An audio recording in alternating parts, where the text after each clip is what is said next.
Hey everybody, this is Brad from Johnson Small Engines. Just want to show you how I operate a Toro Power Max. This is an 826 OE, so it's an 8 horsepower, 26-inch path OE Power Max. This is a 4-cycle engine. It does take oil, and it's just straight gas you put in here. First thing you want to do when you start it up is you want to check your oil, which is here. Now we just serviced this, so it's pretty clean. You just want to pull it out, and you want it to have it between the marks. There's a little graph right there. It says high and low. You just want to make sure it's between it. And this one actually does have 2 little nubbies here and then 1 little guy on that side. You got to make sure that you put them in the right spot. You have 2 little nooks here and then you have 1 here. And just make sure that it is lined up properly when you put it back in there. I've had people actually get the dipstick stuck inside the tube because they didn't put it in properly.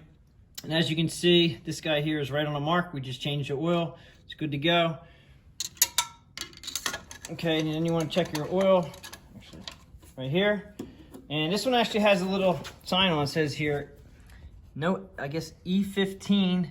Okay, it can take up to E10. Just want to make sure you have a full tank of gas. This is straight unleaded. I definitely recommend the high test for the small engines. It's just a better gasoline and it helps fire up a lot easier with the high test. Okay, we're going to come down to our knobs right here. Everything is explanatory here. They show you how to do everything. 1, 2, 3, 4, to give you the steps. Pretty much number 1 here is the on and off button here. You have to have this, it's a plastic key. It's got to be in all the way or it will not run. Number 2 they're showing here is this is the primer bulb. The primer bulb basically pushes fuel into the throat of the carburetor to make it easier to start when it's cold outside. All right, so it says here push 3 times. All right, the next stage is, this is the choke, okay? This is the choke lever here. I put on here on and off. It's supposed to be open and closed, but on and off for my customers, it makes it easy. You put the choke on before you start it. The next step here is they're pulling it, and then a step after that is they're just showing it, taking the choke off when it's actually running. But they didn't show you that this is the fuel shutoff. Okay, and it doesn't show you anywhere on here in the fuel shutoff. So I put a little sign on here for them. It says fuel, and I put on and off. So when this is in line, it's on, and when it's straight up and down, it's off. The fuel shutoff is an excellent thing to have because a lot of these snowblowers don't have fuel shutoff. The fuel shutoff is nice to have, that you can turn it off, and if you want to run it out of gas in the carburetor, then you can just turn it off and run it dry, and then you'll keep your carburetor from having any problems in the future if you want to go that route. I basically just would tell everybody to run their machines every other month in the summertime when they're not using them, so they keep the gas fresh in the carburetor.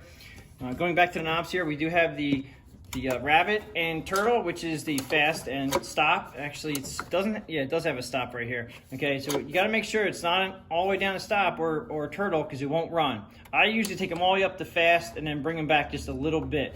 I don't like to start them on full speed, but a 3/4 throttle will work perfectly. Okay, so we have everything set up. The choke is on. We have our switch in. We'll prime it 1, 2, 3 times. Choke on. Got 3/4 throttle. Now, there's 2 ways to start this. One is with the pull cord and one with the starter. I'm gonna just start it up to make sure it runs, and I'll get back to the starter in a second.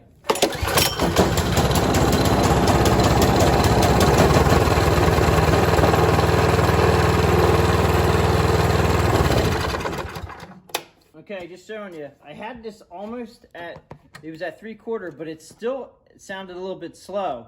So that means that the full speed is just a little bit up, and that's full speed. You don't want to start all the way back here because it's really, they don't like to idle. When it's cold outside, you need to have it. I mean, you could use full speed. I just like to have it down a little bit, but just make sure when you go to run it, take it all the way up to full speed before you do go and operate it. Now, as far as the electric starter goes, it's over here. Okay, now this actually takes a cord. Normally it's like a 14 gauge or maybe even a 12 gauge wire. Okay, so this is the cord here that it should come with your machine. And it's only supposed to be maximum between 10 and 15 feet. I would definitely not go any more than 10 or 15 feet because these starters here draw a lot of amperage. And the longer you go with the cord, the less voltage you can get to the starter, you can actually burn them out. So be careful, and when you plug them in, you have end cord here. Just gotta make sure that your cords are gonna match up, okay? And all the starter does is spin the engine over. That's all it does. Just make sure you have it plugged in directly to an outlet, and I'm going to have to get a little closer to the outlet. If you can plug them right into the outlet's the best way to go. So we're going to go back to starting procedures again. Choke on, a couple primes, which I probably don't need because it's a little warmed up. That the button's in for the on and off button, fuel's on, and I want to put it up to full throttle and then just a little bit back. I wanted to start a little bit quicker. All you're going to do is push this button instead of pulling the pull cord, and it should start up.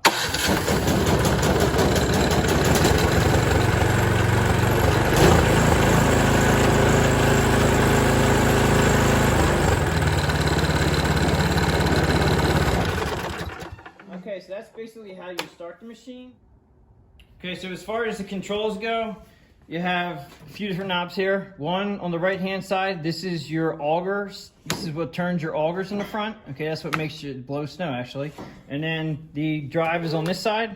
Okay, and I think if you hold the drive down and the auger down, okay, it doesn't, this one doesn't have, okay, this one does have it. Some of them have where they, if you hold the auger down and then the drive down and let go of the auger handle will stay down, and that's for if you do need to kind of maneuver, or you don't have to, you can't have both hands on the handle. You can kind of maneuver it if you're turning corners or something. But just remember, when you lift up on the drive, it'll actually stop everything at once. That's the way it's supposed to work. So if you do get hung up and you're wondering why this won't come back, just make sure you take off your drive and it'll pull this back up. Okay, this one here is your self-propelled reverse and forward. Okay, you have 2 reverses and 3 or 4 forward speeds. This handle here is to operate your chute, and this is, you have to push this button down.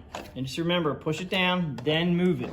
Okay, left for where you're gonna shoot the snow, right for where you're gonna shoot the snow. When you let go of it, it'll lock it in. All right, and then also the tilt for your chute in the front there, that's directional for your, for how far you're gonna throw the snow. Just remember, when you let go, it locks itself in. It'll keep everything exactly where you want it. I did want to show you one other thing in the front here as far as your augers go. We do have, we have a silicone spray. This stuff is great. If you spray it all in your augers, everywhere in here, all up in here, even in the, back in the two cycle, the 2-stage right here, it'll actually help keep snow from sticking inside here. It's a nice thing to have as far as just, we spray it on every time it goes out of the shop here, but you do have to reapply every time it snows. And also, these right here are your shear pins. And the shear pins are designed to do exactly that. They're designed to shear. You have one on that side, and you also have one on this side. If you ever come out and you wonder why it's not blowing snow very well, and you wonder why, first thing you want to check is to make sure that these guys are locked in. Okay, a lot of times you'll shear one, and if you just shear one, you just have to make sure you get this, you punch this in out and put a new one in, and you should be able to look these parts up online. And I'll show you one other thing as far as the model number on the back of this. The model number is how you look up parts, and when you look up your parts, you're going to look at this model number here. It's a 3. Okay, so as far as the controls go, you have a few different knobs here. One on the right hand side, this is your augers. This is what turns your augers in the front. Okay, that's what makes you blow snow actually. And then the drive is on this side. Okay, and I think if you hold the drive down and the auger down, okay, it doesn't, this one doesn't have, okay, this one does have it. Some of them have where they, if you hold the auger down and then the drive down and let go of the auger handle will stay down, and that's for if you do need to kind of maneuver, or you don't have to, you can't have both hands on the handle. You can kind of maneuver it if you're turning corners or something. But just remember, when you lift up on the drive, it'll actually stop everything at once. That's the way it's supposed to work. So if you do get hung up and you're wondering why this won't come back, just make sure you take off your drive and it'll pull this back up. Okay, this one here is your self-propelled reverse and forward. Okay, you have 2 reverses and 3 or 4 forward speeds. This handle here is to operate your chute, and this is, you have to push this button down. And just remember, push it down, then move it. Okay, left for where you're gonna shoot the snow, right for where you're gonna shoot the snow. When you let go of it, it'll lock it in. All right, and then also the tilt for your chute in the front there, that's directional for your, for how far you're gonna throw the snow. Just remember, when you let go, it locks itself in. It'll keep everything exactly where you want it. I did want to show you one other thing in the front here as far as your augers go. We do have, we have a silicone spray. This stuff is great. if you spray it all in your augers, everywhere in here, all up in here, even in the back in the the 2-stage right here, it'll actually help keep snow from sticking inside here. It's a nice thing to have as far as just we spray it on every time it goes out of the shop here, but you do have to reapply every time it snows. And also, these right here are your shear pins. And the shear pins are designed to do exactly that. They're designed to shear. You have one on that side, and you also have one on this side. If you ever come out and you wonder why it's not blowing snow very well, and you wonder why, first thing you want to check is to make sure that these guys are locked in. Okay, a lot of times you'll shear one, and if you just shear one, you just have to make sure you get this, you punch this in out and put a new one in, and you should be able to look these parts up online. And I'll show you one other thing as far as the model number on the back of this. So as far as looking up parts, the model and the serial number are right here, and it's right below the engine. That's where you want to get your model and serial number, and that's what you want to use to look up parts for this online. And actually, since we're back here, I did notice that this is where they put this is actually a clean out tool. All right, this is the clean out tool for your auger. You're not supposed to put your hands inside where your auger is, so they give you this nice clean out tool. Make sure your machine is off when you're using this tool. It's a nice little feature to have, but they also have a little spot here where you put the tool, and then it clips on your handle. So that's where they're putting this handle now, so you don't lose it. If you liked the video, please give it the thumbs up. I appreciate everybody watching my videos. Thanks for watching, and please subscribe.